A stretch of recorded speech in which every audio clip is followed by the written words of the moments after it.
Bem, aula de hoje, nós começamos aqui a nossa segunda unidade, que é o nosso quinto capítulo, né? A escola como espaço de aprendizagem.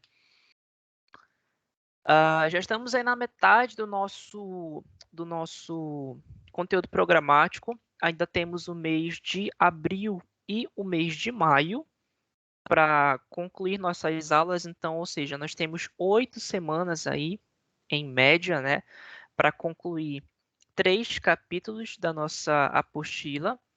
Então, por essa razão, eu estou deixando as reposições que eu havia agendado para vocês em stand-by, né? Então, lembra que eu havia agendado uma reposição para vocês para o dia 9? Então, esquece por enquanto, tá? Por quê? Porque tem muita aula ainda. Então, se vocês ficarem sem essa reposição, não vai ter prejuízo pedagógico nenhum para vocês, né? Então, vai ter aula de sobra. Eu queria trazer um momento, uma oportunidade da gente fazer uma mesa redonda, um momento de debate aqui entre nós, né, sobre algum assunto relevante para a nossa disciplina, para a nossa área. Estou pensando como é que a gente vai fazer isso aqui no Teams, e vai dar certo, né? De alguma forma isso aqui vai dar certo. Eu estou pensando aqui como é que a gente vai fazer. Vocês podem ir pensando também, né, em ideias aí de como a gente pode trabalhar algum tipo de debate, alguma coisa que seja de relevância para a disciplina. Estou aberto a opiniões também, né? Vocês podem ajudar. Então, por hora, esqueçam aquelas aulas de reposição, por hora. Não quer dizer que elas nunca vão ser repostas, né? Por quê? Porque elas vão acabar acelerando demais o andamento da disciplina, e a gente vai ter muita aula livre, né? Isso não é bacana, né? Então, eu quero ter o tempo suficiente para trabalhar todo o conteúdo e trabalhar algumas coisas práticas e fazer uma revisão. Esse é o meu método de dar aula, né? Então, não é interessante para mim ter tanta aula vaga, né, para trabalhar com as coisas, né, com aquilo que vem da cabeça. Isso para mim não é interessante. Eu gosto de aula com planejamento. Então, por isso que eu vou abrir mão dessas disposições por enquanto, mas elas vão ficar em stand-by. Ou seja, se acontecer alguma eventualidade, a gente precisar dessas aulas, a gente usa alguma sexta-feira disponível para repor. Então, eu sei que com vocês eu continuo tendo 2 aulas de reposição, né, que vocês têm esse crédito comigo, mas a gente vai usar se for necessário. Se não for, a gente vence o semestre todo com essas aulas, né, lá quietinhas no canto delas, tá? Então a gente tem bastante tempo, tem março, perdão, tem abril, tem maio ainda, né, junho que a gente começa a aplicar a prova. Então tem 2 meses aí para vencer 3 capítulos, então tem tempo que dá e que sobra para a gente fazer bastante coisa, tá? Então vamos lá. Capítulo de hoje, né? A escola como espaço de aprendizagem. Então, primeiro ponto que a gente precisa entender aqui, organização do espaço e do tempo, né? Então, a organização física do espaço de aula da sala, ele é um dos aspectos que é considerado o mais importante do trabalho pedagógico, e especialmente quando a gente fala de educação infantil. Justamente porque essa organização física que determina o arranjo dos materiais, né? Dependendo das suas dimensões, se vão ser amplas ou se vão ser restritas, se vão ser iluminadas ou não, se vão ser ventiladas ou não, né? Ela vai determinar tudo isso. Então, todo tipo de atividade requer um espaço que seja adequado. E essas atividades infantis, elas têm muita relação com a pintura, com o desenho, a leitura, a escrita, a observação de figuras, e por isso elas exigem um local com uma iluminação adequada, né? Em que o posicionamento das crianças, né, como elas ficam na sala, não favoreça as sombras que são produzidas pelos seus próprios corpos, né, por seus próprios corpos, melhor dizendo, sobre aquele material, né, e dentre tantas outras condições, né, que dizem respeito a esse layout que a gente chama, né, organização física do espaço. Então, as possibilidades de trabalho com mais ou com menos iluminação, elas também podem atender a propostas de, de exploração, de observação da luminosidade, né, sobre elementos, sobre objetos, as produções, né, artísticas com ou sem presença de luz. Então, isso vai depender dos interesses das crianças e também dos objetivos do professor, né? Então, para isso, claro, vai ter um motivo para acontecer. Só que a rotina diária do ambiente, ela requer uma iluminação adequada, ou seja, a criança geralmente estuda geralmente não, ela sempre estuda de dia, ou de manhã ou de tarde. Ou seja, não tem sentido para o professor que ele tenha na sua sala de aula um ambiente que não seja iluminado. A iluminação é um dos passos mais importantes, né, para que o ensino-aprendizagem, desculpa, seja de fato favorecido para aquelas crianças que estão na sala, né? Então, todo ambiente coletivo, ele também é bastante propício para a propagação de vírus e de bactérias, né? E é por isso que é muito importante que esses ambientes estejam ventilados. E olha aí o exemplo da pandemia para mostrar isso para a gente, né? Então, em regiões mais quentes, como a nossa, por exemplo, é normal que as construções elas sejam mais abertas, né? Então, geralmente antigamente você via escolas que as salas não eram climatizadas, eram ventiladores e ficava aquelas janelas, né, que eram fáceis de abrir. Então, as salas tinham muitas janelas e tudo mais. E em cidades mais frias, né, era necessário que você agasalhasse as crianças, né? E ainda assim mantendo o local arejado. Só que a organização do espaço, ela não se limita só à iluminação e à ventilação, né? Então, o espaço físico da escola também, ele é muito mais do que uma construção simples, né? E não é só uma obra arquitetônica, enfim. Então, no fim das contas, o espaço da escola, só um momento, por gentileza.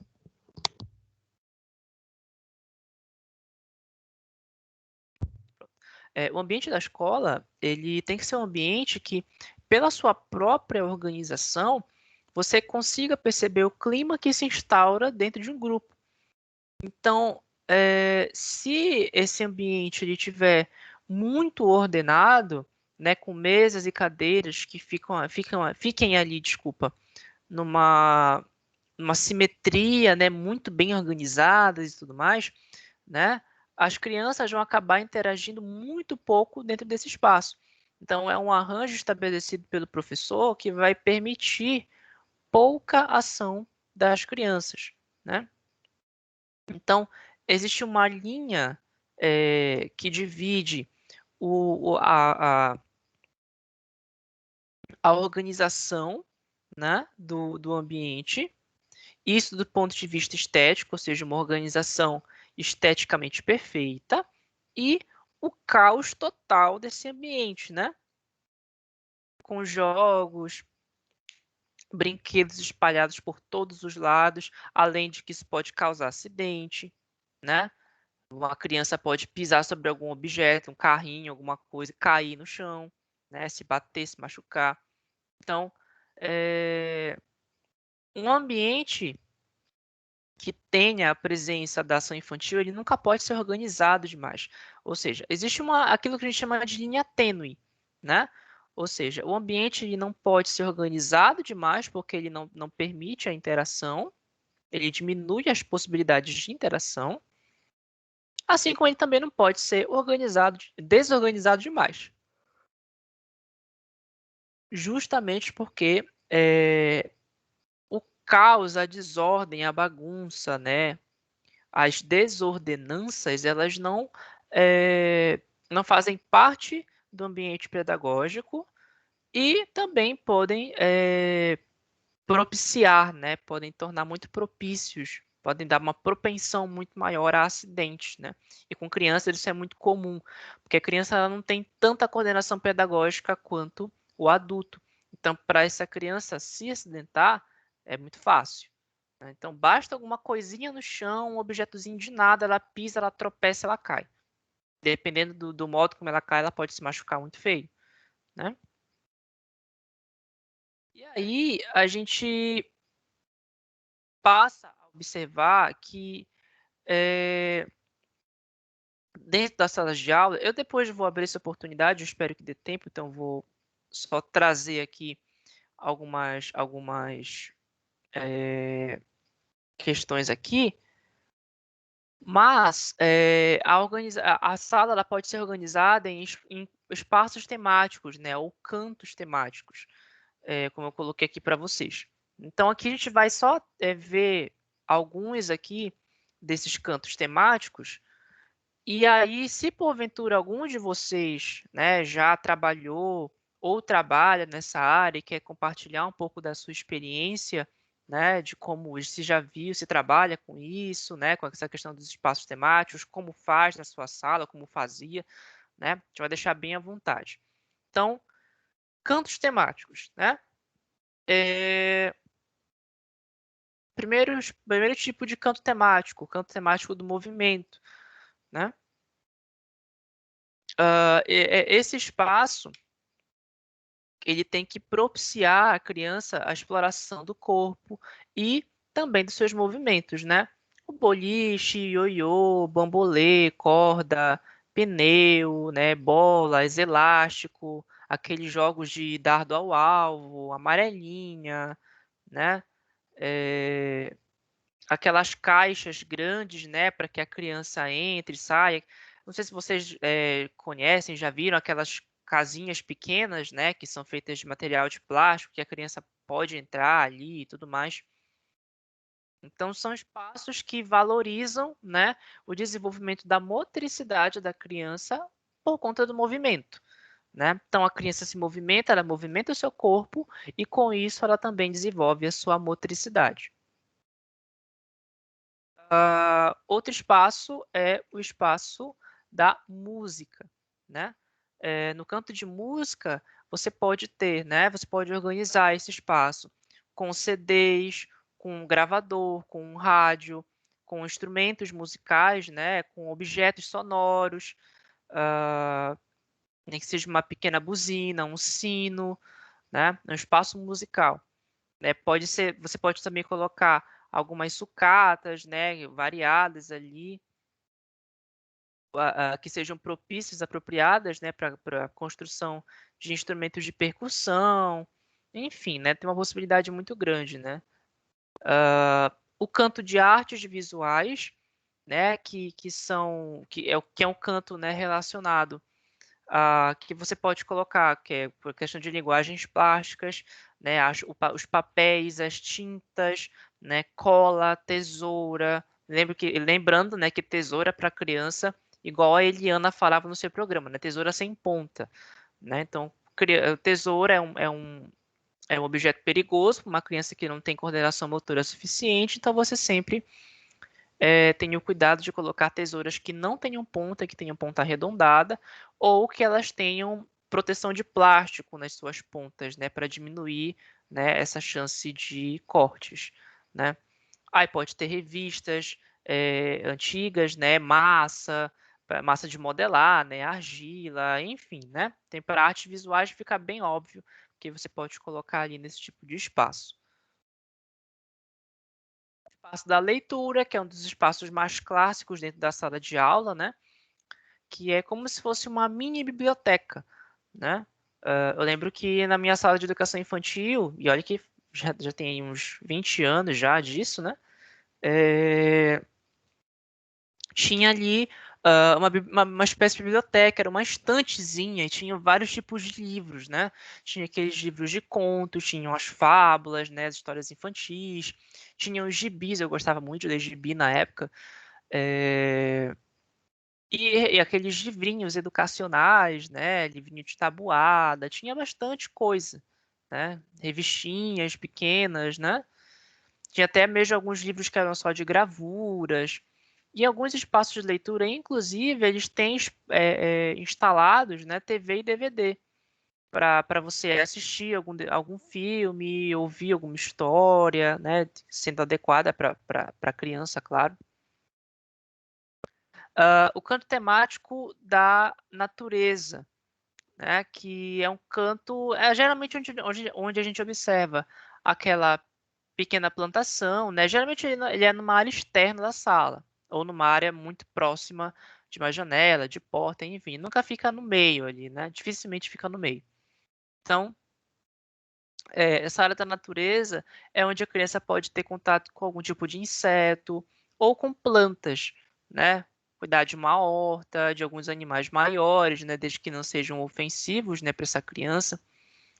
Você pode ter um aquário, pode ter uma pequena plantação ali, né, de verduras, né, plantas de terra, plantas de água, uma tartaruguinha, um hamster, né, um animal pequenininho, né, que essas crianças possam cuidar, enfim, né.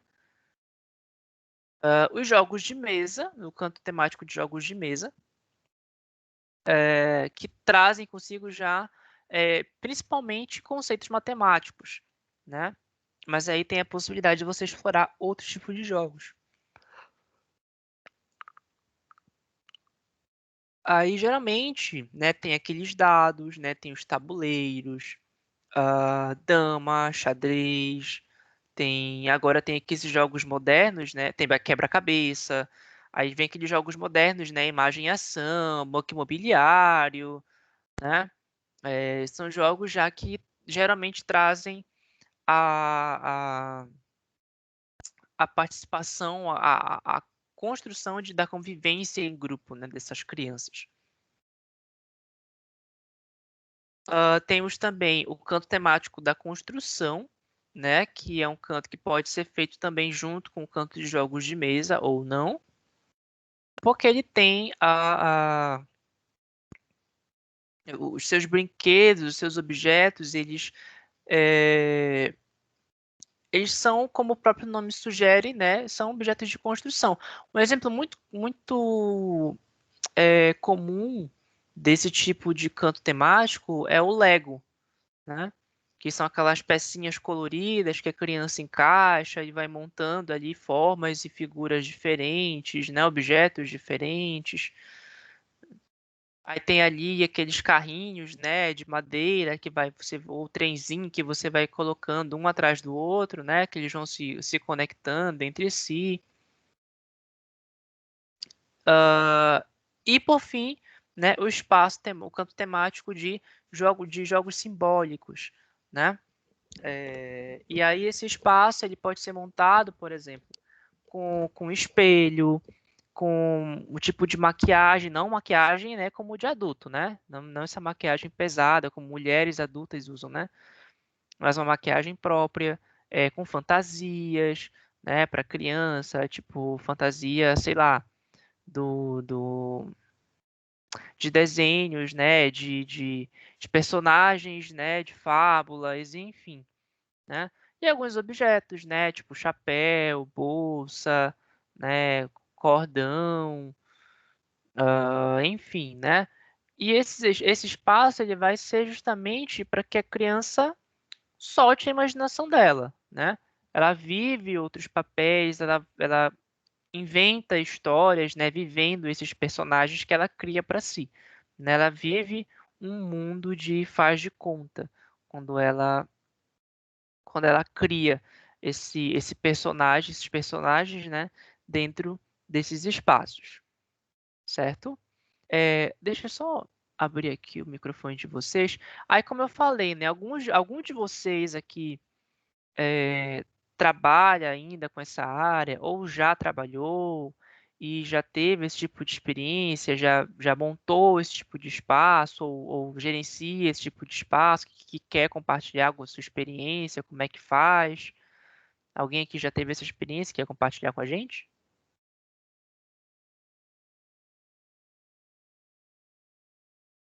O microfone de você está liberado para abrir, tá? Só para avisar aqui.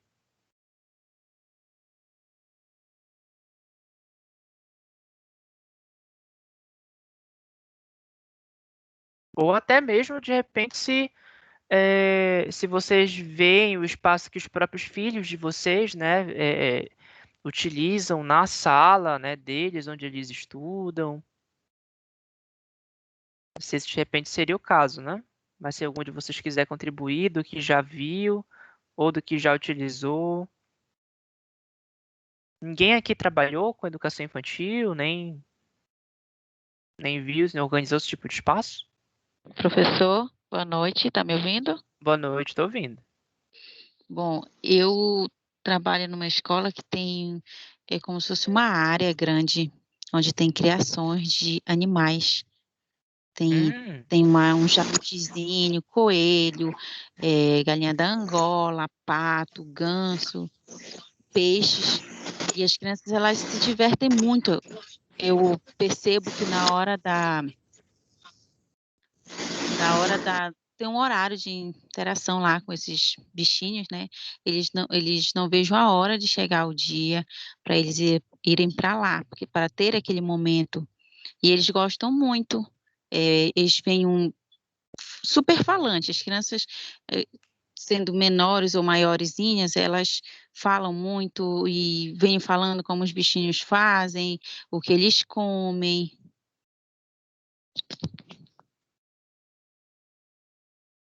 Tá me ouvindo? estou ouvindo. Ah, tá. Então, eu acredito que esses espaços, estimulam muito mais a criança do que ficar dentro de uma sala de aula às 4 horas, direto, no caso, sem ter essa interação com outras coisas. Eu acredito que elas têm uma aprendizagem muito maior. É algo bem interessante, né? Porque a criança ela se dá ao novo, né? Ela vê aquilo que é novidade para ela e ela acha fantástico, né? Eu lembro que no meu tempo, né, como criança, quando eu era criança, estava na educação infantil, a gente tinha um espaço, não tinha criação de animal, né, na escola onde estudei, mas tinha uma horta. E a gente cuidava dessa horta. A gente tinha as sementinhas, ia lá, plantava, né? E tinha umas outras plantinhas já um pouco mais crescidas, então a gente ia lá, regava, né? A gente fazia trabalho com reciclagem de papel, a gente fazia papel reciclado e, e dentro da minha sala de aula também tinha uns espaços, né? É, como eu falei, né? Tinha o canto temático ali da leitura, que tinha lá umas estantes com vários tipos de livros, né, de leituras pra gente. Aí do outro lado tinha TV e DVD, aí tinha outras estantes ali com brinquedos e tudo mais. E também tinha algumas plantinhas dentro da sala que a gente cuidava também, né? A sala era bem grande, bem espaçosa. E eu lembro, o mais incrível que pareça, eu lembro a disposição de cada uma dessas coisas até hoje, né? Na minha cabeça isso é muito nítido, embora já tenha passado 20 anos dessa brincadeira, né? É, mas é muito bacana a gente perceber como a criança ela se estimula com isso, bem como a Rogéria colocou, né? A criança ela fica assim, nossa, ela não vê a hora, ela fica empolgada, ela quer ir lá, ela quer ver a plantinha dela, se a plantinha dela cresceu, e se cresceu, ela, "Não, olha como cresceu, e tia, como geralmente crianças chamam professor, né, professora, tia, minha plantinha cresceu e tudo mais, e ou então olha como, sei lá, como o bichinho aqui tá comendo, a tartaruguinha aqui, eu quando vou colocar comida pro peixinho, o peixinho comeu a comida que eu coloquei para ele, né? A criança se empolga e para ela é uma experiência muito boa, porque, veja, é interessante a gente ter nós, né, pedagogos, quando eu falo na função de pedagogo, né? A gente tem que ter a consciência de que a criança, quando ela está na sala de aula, nessa fase de educação infantil, ela tem que ter essa visão de que a sala de aula, de que o ensino, a escola, não é algo só que ela está ali para aprender e aprender e aprender e aprender e ficar ali no caderno e copiando e fazendo atividade, isso, aquilo, não. Ela precisa viver além do lúdico, né, que ela vive por conta das atividades que o próprio professor propõe e planeja, ela precisa também viver essas atividades que a gente chama de extracurriculares, né? Essas experiências fora da sala de aula, né? Que agregam muito. E essas coisas, inclusive, podem ser associadas a alguma disciplina, alguma ciência específica. Então, por exemplo, se você está ali cuidando, tem uma hortazinha para aquelas crianças cuidarem, né? Você pode associar aquilo para ensinar alguma coisa na sala, né? Mesmo que seja uma coisa pequenininha, tipo, a cor das plantas, né, a estrutura da planta, né, a raiz, o caule, as folhas e, dependendo de algum caso, a flor, né, o fruto, enfim. Então, você consegue perceber que mesmo nessas atividades que parecem bobas, né, às vezes parece bobo isso para a gente, mas para a criança isso tem uma diferença muito grande.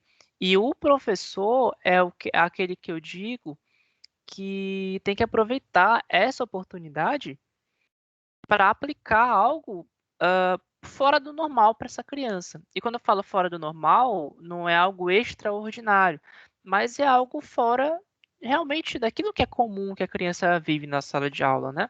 E isso faz toda a diferença para ela. Ela chega em casa e ela se sente motivada a querer aprender, a querer fazer, né? E mais importante do que isso, né? Ela chega empolgada em casa para o pai e para a mãe. Ah, olha pai, olha mãe, hoje eu plantei uma sementinha de, sei lá, de maçã ou de qualquer outra fruta, ou hoje eu dei comida para o peixinho do aquário, enfim, a criança se empolga, né? E a gente tem que lembrar que criança é criança, né? E essas experiências contam muito para o desenvolvimento dela. Liciane, você queria falar alguma coisa? Sim, professor. É Pode falar. que, como o senhor estava falando, com relação a minhas filhas estudam lá, acho que foi na mesma escola que o senhor estudou. Elas estudam lá, então eles têm a horta. Então chega aquele momento deles fazerem as mudas. E agora, por exemplo, eles fazem a muda e aí eles têm que cuidar para trazer para casa. Então, eles ficam muito empolgados para trazer. As minhas filhas ficavam muito felizes, porque chegava aquele período de reunião, as professoras entregavam as plantas para a gente, e aí as crianças vinham, traziam que a gente tinha que acompanhar, tem que acompanhar as crianças, os filhos, né? Aí elas vinham para casa e tinha que cuidar. Então, todo dia, eles chegavam na escola, tinham que fazer tipo um relatório da planta, como é que a planta está hoje. Sim. Aí a minha filha chega em casa todo dia, molhava a plantinha dela e ficava olhando, observando como é que a plantinha estava. Para chegar na escola, ela ter como falar como é que a plantinha dela estava. E o dia que ela não molhava, ela ficava muito triste, que ela esquecia, mãe, vai morrer a planta. E como é que eu vou cuidar da natureza? Ela ficava desesperada, porque ela achava que a professora falava para ela que é para eles, que é como ela tinha que cuidar, olha, porque se você não cuidar, a natureza é assim, a gente depende da natureza. Então ela ficava, mãe, se a plantinha morrer, como é que a gente vai viver, mãe? Porque vai morrer de todo mundo. Eu digo, minha filha, não é assim, a gente tinha que explicar no processo para ela. E ela ficava preocupada, então era uma forma da professora ensinar como cuidar da natureza, como cuidar das plantas, para não deixar morrer, que a planta precisa ser molhada, regada todos os dias, não com muito excesso. Então, tudo isso ela foi aprendendo. E até hoje a gente tem plantinha aqui em casa que elas trazem da escola e cuida. Elas aprenderam a cuidar das plantinhas. Aí a casinha também tem, né, tinha que brincar, dividir o espaço com um colega, aquelas casinhas de plástico, subir escada para não deixar. Então, era toda uma questão até da própria matemática. Olha, vocês têm tantos minutos, aí só tantas crianças, né? E ficavam nessa, olha, sobe tantos degraus, é assim. Então, é muito interessante, porque a criança chega em casa, ela vem contando direitinho para a gente. Né? São pequenos detalhes, mas para eles é muito importante que eles memorizam toda, como a colega falou, chega naquele dia, eles estão contando, hoje vai ter o dia de brincar, hoje é o dia, para eles é uma brincadeira, mas é uma responsabilidade, porque eles precisam cuidar, eles precisam ter cuidado com o colega, dividir. É isso, professor. E é uma responsabilidade que eles carregam consigo como se fosse uma brincadeira, né? Então, por exemplo, eu já tive muitas essas experiências, né? A aula tá virando mais uma conversa, mas isso é muito interessante. Mas eu já tive essas experiências de trazer, tipo, num copinho daqueles de plástico, né? Com algodãozinho lá no fundo, e colocar uma sementinha ali e ficar, né?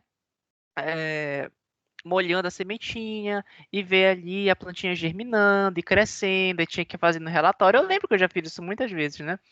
E é uma experiência muito interessante, porque veja, a gente, né, nós adultos aqui, a gente pode até olhar e dizer assim, pô, mas que bobagem, né? Uma coisa, a criança se surpreende com aquilo, uma experiência rica, maravilhosa para aquela criança, né?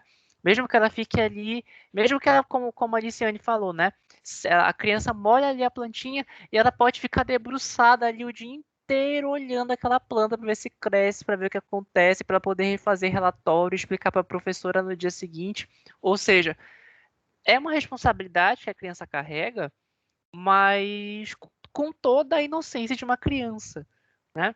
É muito interessante a gente observar isso, para a gente não se prender tanto a essa, como é que eu posso dizer? Porque o professor, o pedagogo, ele tem tanta responsabilidade como professor de uma criança, ainda mais quando é de educação infantil, né?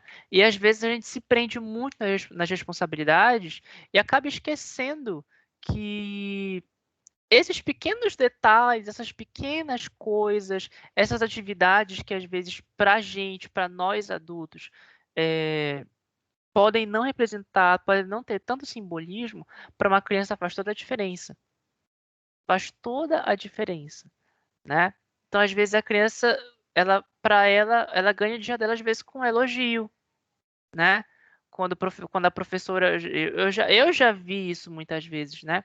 Professores, né? Olhassem para uma criança e dizer, olha, para uma menina, né, que veio com cabelo com penteado, que a mãe e o pai teve todo o cuidado de fazer um penteado bonitinho no cabelo da menina. A menina chegar na sala e a professora, olha, seu cabelo tá bonito hoje. O dia da criança, né? Super vai para cima. A criança ganhou o dia dela com um elogio. Ou seja, para vocês terem a noção de que até um elogio faz a diferença na vida de uma criança, na vida estudantil de uma criança. Imagine o que outras experiências extracurriculares não podem trazer para ela, né? Então, seja cuidar de uma plantinha, seja cuidar de um animal, seja um espaço, né, temático para poder brincar ou ter algum tipo de aprendizado diferenciado dentro de sala de aula. Então, são experiências muito ricas que a gente não pode descartar, né? Tem que trabalhar essas experiências em conjunto com aquilo que a educação infantil se propõe a trazer para a criança, certo? A gente ainda tem 2 minutinhos aqui. Alguém mais quer fazer alguma consideração ou eu posso encerrar por aqui por hoje? Boa noite, professor. Oi, Adileia, boa noite. Eu queria, tipo assim, não é sobre a educação infantil, mas é sobre o especial, né? Que eu queria só fazer um comentário aqui em À relação vontade. aos sentimentos das crianças, né? Eu passei um tempo como auxiliar, né, educacional com especial lá na PAI, e o especial com alguma síndrome, né, com síndrome de Down, com alguma síndrome assim, eles também ficam muito cativos quando eles têm que trabalhar fora da sala de aula, sabe? Quando o professor leva ele lá, eles tinham lá, né, uma pequena horta lá na escola lá, e a gente via assim a felicidade nos olhos deles, sabe? Puta merda, Guilherme, agora não. Professor? Oi, tô ouvindo. Estão me ligando, a minha filha está me ligando de Curitiba. Sim, professor, aí então a gente vê a felicidade, a gente via, né, a felicidade nos olhos deles, porque por mais que a gente trabalhasse com o cantinho da leitura que eles têm lá também, com o dia do vídeo e tudo, mas quando eles iam para a área da natureza, assim, sabe, cuidar de planta, brincar fora mesmo, assim, eles ficavam muito felizes. Então, a mesma coisa é a educação infantil, né? Quando leva uma criança para fora da sala de aula, porque eu acredito que eles ficam muito entediados, né? E o especial não é diferente. É muito parecido as duas realidades deles. Era só, professor, que eu E, queria só dar e é legal considerar que a criança especial, ela é muito afetuosa, né? Podem reparar, né? Um autista, né, uma criança portadora de síndrome de Down, enfim, né, seja qualquer tipo de síndrome que a criança porte, né, é uma criança muito afetuosa, uma criança carinhosa, né, que demonstra sentimento, que gosta de carinho. Então, para essas crianças, ainda mais, né, você consegue perceber ali que o quanto essas atividades cativam, né, o quanto essas atividades de fato fazem a diferença para essa criança no sentido de aprendizado, de rotina, de entusiasmo, né, de sentimento, né, para aquela criança, o quanto a essa atividade que parece pequena para nós adultos, tem uma carga que faz toda a diferença para essa criança, né? É importante a gente observar isso. Mas bem, eu queria dar mais espaço, mas a gente está com o nosso tempo estourado já encerrou o nosso horário. E eu quero muito agradecer, né, as contribuições de vocês aqui que né, trouxeram aí as valiosas contribuições de vocês para a aula de hoje, trouxeram esse pequeno debate aqui para a gente poder conversar um pouco sobre esse assunto. A gente encerra a aula por aqui, né? E a gente volta na próxima terça-feira, certo? Então, uma boa noite para todos, um bom descanso e até a próxima semana.